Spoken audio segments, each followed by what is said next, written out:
పార్వతీపురం మన్యం జిల్లా జియమ్మ వలస కురుపాం గుమ్మలక్ష్మీపురం మండలాలలో కలెక్టర్ ప్రభాకర్ రెడ్డి పర్యటించారు. ఈ పర్యటనలో భాగంగా పలు పాఠశాలలను తనిఖీ చేసి విద్యార్థులతో కలిసి భోజనం నాణ్యతను పరిశీలించారు.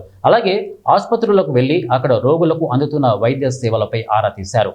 జిల్లాలోని మారుమూల ప్రాంతాల్లో అంబులెన్స్ వెళ్లేలా చేయడమే ప్రధాన కర్తవ్యమని వారన్నారు. రహదారి సౌకర్యం లేని 264 గ్రామాలకు నిధుల లభ్యతను బట్టి దశలవారీగా రోడ్లు వేసేందుకు ప్రణాళికలు సిద్ధం చేసినట్లు చెప్పారు. డిపార్ట్మెంట్లు చూడడం జరిగింది.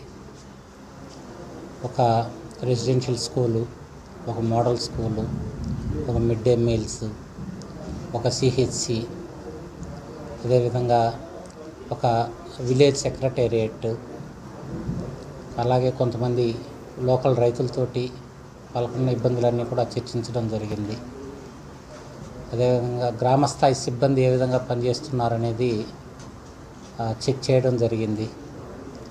అన్నిటికంటే ముఖ్యంగా ఈ డోలీ వాడేటువంటి రోడ్లని వాటికి ఒక పరిష్కారం చూపాలి అనేటువంటిది ఒక తక్షణంగా నిర్ణయం తీసుకొని నిన్న ఒక మీటింగ్ పెట్టాం.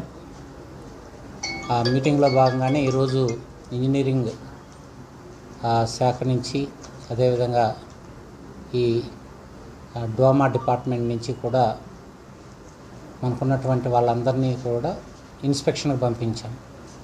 ఎక్కడెక్కడ మనకున్న 264 డోలీ రోడ్లని కూడా ఇన్స్పెక్ట్ చేసి ఇమ్మీడియట్గా ఒక అంబులెన్స్ వాళ్ళ గ్రామానికి వెళ్ళడం అనేది తక్షణ కర్తవ్యం. పూర్తి స్థాయిలో బీటీ రోడ్లు తీసుకెళ్ళడం అనేది లాంగ్ టర్మ్ గోల్ అయినప్పటికీ కూడా ఫండ్స్ వచ్చిన కొద్దీ వాటిని అన్నీ కూడా వేసుకుంటూ వెళ్తాం, ఆ ఫండ్స్ అవైలబిలిటీని బట్టి. కానీ ఇమ్మీడియట్ అయితే ఒక టాస్క్ అనుకున్నది ఏంటంటే, మా ప్రయత్నంలో భాగంగా ఇన్స్టెంట్గా ముందు అంబులెన్స్ అయితే ప్రతి గ్రామానికి వెళ్ళాలి. దానికి మనం ఏం చేయగలం అనేటువంటిది ఒక వర్క్ చేస్తున్నాం మేము. అందులో భాగంగానే 264 రోడ్లని కూడా ఇన్స్పెక్షన్ ఫస్ట్ టైం